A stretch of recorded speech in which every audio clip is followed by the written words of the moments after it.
Morning everyone, welcome to my new blog. So guys, morning के 7 बजे हैं और मैं अभी आपको जो है झांसी म्यूजियम टूर करवा रही हूं। तो फ्रेंड्स, इसके पहले 2 वीडियो आ गया है, उसको आप देख लीजिए, तब ये तीसरा पार्ट देखिएगा, तब आपको समझ में आएगा। इसमें जो है बच्चे के लिए ही ये वीडियो मैं बना रही हूँ और उनको दिखाइए, आप भी देखिए। तो फ्रेंड्स, पहले वीडियो देख लीजिए, उसके बाद मेरे को कमेंट कीजिएगा आपको क्या समझ में आया, नहीं आया। मुझे तो बहुत ही अच्छा लगा, इसलिए मैं आपके लिए और आपके बच्चे के लिए बना रही हूँ। तो फ्रेंड्स, इसको जो है 3D के माध्यम से आपको दिखाया जा रहा है। जो मैं देखी हूँ वो आपको दिखा रही हूँ। अब आ जाओ करो। देख लीजिए, सामने स्टार्ट हो गया। जब दुनिया चांद पर कदम जमा चुकी थी, तब भारत भी आसमान को करीब से झांकने की तैयारी में जुटा था। इस सपने को साकार करने के लिए तब महान वैज्ञानिक विक्रम साराभाई समेत कई नामचीन चेहरे एक ऐसे संस्थान को खड़ा करने में लगे थे जो जमीन पर बैठकर आसमान की खबर हम तक पहुंचा सकता था। और इसी कड़ी में भारत की अंतरिक्ष एजेंसी भारतीय अंतरिक्ष अनुसंधान संगठन यानी इसरो 15 अगस्त 1969 को हकीकत के धरातल पर उतरी। जितना रोचक इसकी स्थापना का प्रसंग है, उतना ही इसकी शुरुआत की कहानी दिलचस्प। इन तस्वीरों को देखिए। प्रक्षेपण के लिए तब छोटे रॉकेट के कलपुर्जे बैलगाड़ी और साइकिल तक से ढोए गए थे। 54 साल बाद बीते दिनों चंद्रयान 3 के सफल प्रक्षेपण ने इसरो की उपलब्धियों में एक नहीं बल्कि 4 चांद लगा दिए हैं। सारी दुनिया भारत की इस अंतरिक्ष एजेंसी का न सिर्फ लोहा मान रही है, बल्कि दुनिया की प्रमुख 5 स्पेस एजेंसियों में इसका नाम शुमार हो चुका है। आखिर इसरो का अब तक का कैसा रहा है सफर?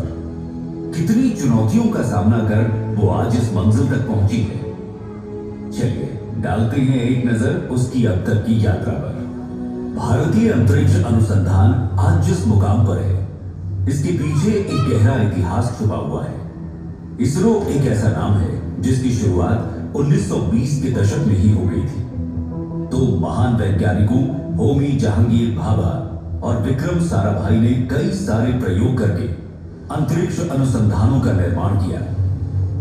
अपनी सोच और समझ ने इसरो के विकास में महत्वपूर्ण योगदान दिया। सन 1969 में इस अंतरिक्ष अनुसंधान संगठन को ही तत्कालीन रूप से इसरो का नाम दे दिया गया। इसरो का मुख्य कार्य वैसे तो अंतरिक्ष में लॉन्च होने वाले व्हीकल सिस्टम और साउंडिंग रॉकेट के संपूर्ण डिजाइन बनाना, उसका विकास और उन्हें ठीक तरह से अंतरिक्ष में लॉन्च करने का है।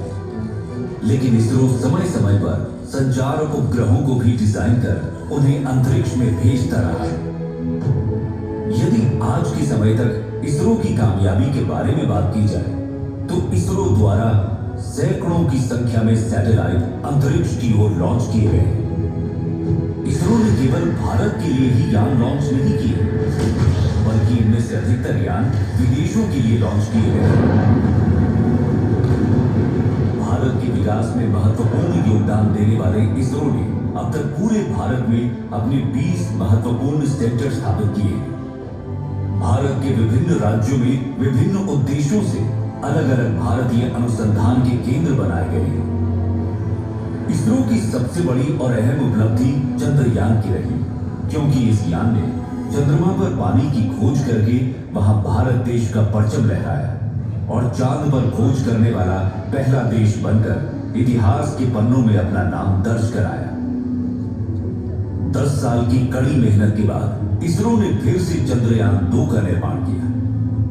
चांद की यात्रा करने के बाद इसरो ने मंगल की यात्रा साल 2013 में की, जिसे मिशन मंगल का नाम दिया गया।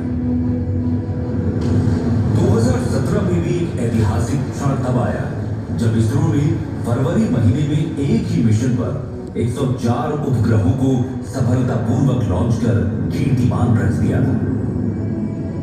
फिर 2019 में इसरो ने दूसरा मून मिशन चंद्रयान भेजा और आखिरकार 23 अगस्त 2023 को चांद पर कदम रख नया इतिहास रच डाला।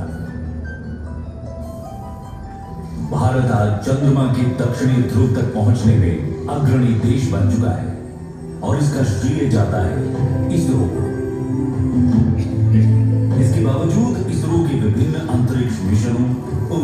प्रक्षेपणों और अनुसंधान परियोजनाओं पर काम थमे नहीं। इसरो का सफर जारी है।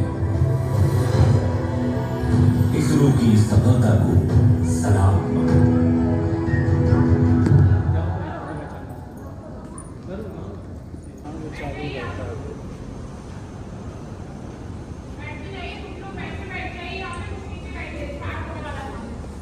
अब आ जाओ करो। देख लीजिए सामने स्टार्ट हो गया है। जब दुनिया चांद पर कदम जमा चुकी थी, तब भारत भी आसमान को करीब से झांकने की तैयारी में जुटा था। इस सपने को साकार करने के लिए तब महान वैज्ञानिक विक्रम साराभाई समेत कई नामचीन चेहरे एक ऐसे संस्थान को खड़ा करने में लगे थे जो जमीन पर बैठकर आसमान की खबर हम तक पहुंचा सकता था। और इसी कड़ी में भारत की अंतरिक्ष एजेंसी भारतीय अंतरिक्ष अनुसंधान संगठन यानी इसरो 15 अगस्त 1969 को हकीकत के धरातल पर उतरी। जितना रोचक इसकी स्थापना का प्रसंग है, उतना ही इसकी शुरुआत की कहानी दिलचस्प। इन तस्वीरों को देखिए। प्रक्षेपण के लिए तब छोटे रॉकेट के कलपुर्जे बैलगाड़ी और साइकिल तक से ढोए गए थे। 54 साल बाद बीते दिनों चंद्रयान 3 के सफल प्रक्षेपण ने इसरो की उपलब्धियों में एक नहीं बल्कि 4 चांद लगा दिए हैं। सारी दुनिया भारत की इस अंतरिक्ष एजेंसी का न सिर्फ लोहा मान रही है, बल्कि दुनिया की प्रमुख 5 स्पेस एजेंसियों में इसका नाम शुमार हो चुका है। आखिर इसरो का अब तक का कैसा रहा है सफर? कितनी चुनौतियों का सामना कर वो आज इस मंजिल तक पहुंची है? चलिए डालते हैं एक नजर उसकी अब तक की यात्रा पर। भारतीय अंतरिक्ष अनुसंधान आज जिस मुकाम पर है, इसके पीछे एक गहरा इतिहास छुपा हुआ है। इसरो एक ऐसा नाम है जिसकी शुरुआत 1920 के दशक में ही हो गई थी। तो महान वैज्ञानिकों होमी जहांगीर भाभा और विक्रम साराभाई ने कई सारे प्रयोग करके अंतरिक्ष अनुसंधानों का निर्माण किया। अपनी सोच और समझ ने इसरो के विकास में महत्वपूर्ण योगदान दिया। सन 1969 में इस अंतरिक्ष अनुसंधान संगठन को ही तत्कालीन रूप से इसरो का नाम दे दिया गया। इसरो का मुख्य कार्य वैसे तो अंतरिक्ष में लॉन्च होने वाले व्हीकल सिस्टम और साउंडिंग रॉकेट के संपूर्ण डिजाइन बनाना, उसका विकास और उन्हें ठीक तरह से अंतरिक्ष में लॉन्च करने का है। लेकिन इसरो समय समय पर संचार उपग्रहों को भी डिजाइन कर उन्हें अंतरिक्ष में भेजता रहा है। यदि आज के समय तक इसरो की कामयाबी के बारे में बात की जाए तो इसरो द्वारा सैकड़ों की संख्या में सैटेलाइट अंतरिक्ष की ओर लॉन्च किए गए हैं। इसरो ने केवल भारत के लिए ही यान लॉन्च नहीं किए, बल्कि इनमें से अधिकतर यान विदेशों के लिए लॉन्च किए गए हैं। भारत के विकास में महत्वपूर्ण योगदान देने वाले इसरो ने अब तक पूरे भारत में अपने 20 महत्वपूर्ण सेंटर स्थापित किए हैं। भारत के विभिन्न राज्यों में विभिन्न उद्देश्यों से अलग अलग भारतीय अनुसंधान के केंद्र बनाए गए हैं। इसरो की सबसे बड़ी और अहम उपलब्धि चंद्रयान की रही, क्योंकि इस यान ने चंद्रमा पर पानी की खोज करके वहां भारत देश का परचम लहराया और चांद पर खोज करने वाला पहला देश बनकर इतिहास के पन्नों में अपना नाम दर्ज कराया। 10 साल की कड़ी मेहनत के बाद इसरो ने फिर से चंद्रयान 2 का निर्माण किया। चांद की यात्रा करने के बाद इसरो ने मंगल की यात्रा साल 2013 में की, जिसे मिशन मंगल का नाम दिया गया। 2017 में भी एक ऐतिहासिक क्षण तब आया जब इसरो ने फरवरी महीने में एक ही मिशन पर 104 उपग्रहों को सफलतापूर्वक लॉन्च कर कीर्तिमान रच दिया था। फिर 2019 में इसरो ने दूसरा मून मिशन चंद्रयान भेजा और आखिरकार 23 अगस्त 2023 को चांद पर कदम रख नया इतिहास रच डाला। भारत आज चंद्रमा के दक्षिणी ध्रुव तक पहुंचने में अग्रणी देश बन चुका है और इसका श्रेय जाता है इसरो को। इसके बावजूद इसरो के विभिन्न अंतरिक्ष मिशनों, उपग्रह प्रक्षेपणों और अनुसंधान परियोजनाओं पर काम थमे नहीं। इसरो का सफर जारी है। इसरो की सफलता को सलाम।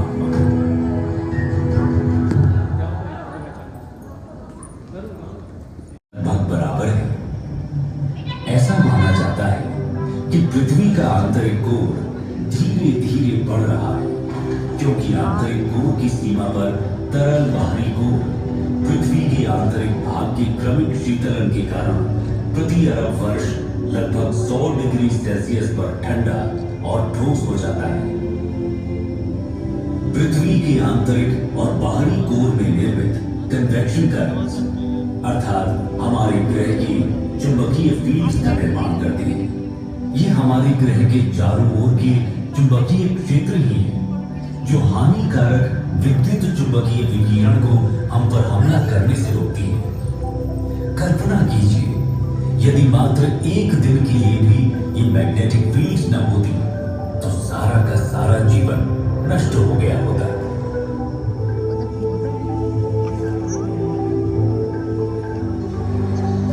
महासागरीय धाराएं समुद्री जल की निरंतर निर्देशित गति जो उस पर कार्य करने वाली कई शक्तियों द्वारा उत्पन्न होती है, जिसमें हवा, तापमान, टूटती लहर, गहराई की रूपरेखा और तटरेखाएं, साथ ही अन्य धाराओं की दिशा और ताकत के साथ इसका इंटरैक्शन शामिल है। ये समुद्री धाराएं ही हैं जो वैश्विक कन्वेयर बेल्ट बनाती हैं और उन क्षेत्रों के तापमान को प्रभावित करती हैं जहां से वे यात्रा करती हैं। धरती मां ने अपने ऊपर जीवन को पनपने देने के लिए अरबों वर्षों में स्वयं को विकसित किया है। उसने ये सुनिश्चित करने के लिए तत्वों के साथ बेहतरीन संतुलन बनाया है कि इसकी कई प्रजातियों के बच्चों का अस्तित्व हमेशा बना रहे। परंतु जैसे जैसे हम मनुष्य बड़े होते रहे, हम और भी अधिक शक्तिशाली होते हैं। जब तक कि हम अपने ग्रह के प्रति अधिक सचेत नहीं होंगे, तो जो ज्ञान हमने प्राप्त किया है वो अंततः हमें नष्ट भी कर सकता है। हम मनुष्यों को शक्तिशाली होने के बावजूद अपनी बढ़ती आबादी को संसाधन उपलब्ध कराने के लिए पृथ्वी का शोषण करने के लिए अधिक मजबूर होना पड़ेगा और अपने मूर्खतापूर्ण उपभोग के कारण कई प्रजातियों को बर्बाद कर चुके हैं। पृथ्वी ने हमें पहले से ही चेतावनियां देना शुरू कर दिया है।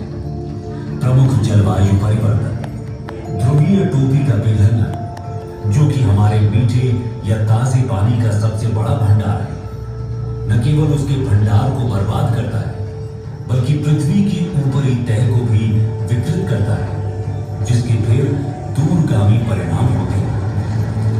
हम अपनी भूमि के उपजाऊपन को कम कर रहे हैं और इसकी हमें उपज देने की क्षमता चिंताजनक दर से कम हो भी रही है।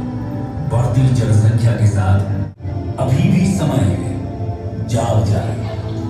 ये हमारा एकमात्र घर है। धरती मां ने हमें जीवित रहने के लिए बहुत कुछ दिया है। इस दुनिया में सभी के लिए पर्याप्त है, लेकिन एक आदमी के लालच के लिए कभी भी पर्याप्त नहीं होगा।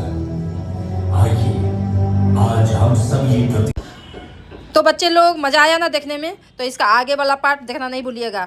तो आई होप ये छोटा सा वीडियो आपको बहुत ही अच्छा लगा होगा। तो जो न्यू है लाइक सब्सक्राइब और कमेंट कीजिएगा। कमेंट में कीजिएगा कि आपने क्या देखा और कैसा लगा। तो thanks for watching my video. फिर मिलते हैं नेक्स्ट वीडियो में नेक्स्ट ब्लॉग के साथ। Okay bye bye, have a nice day, love you to all.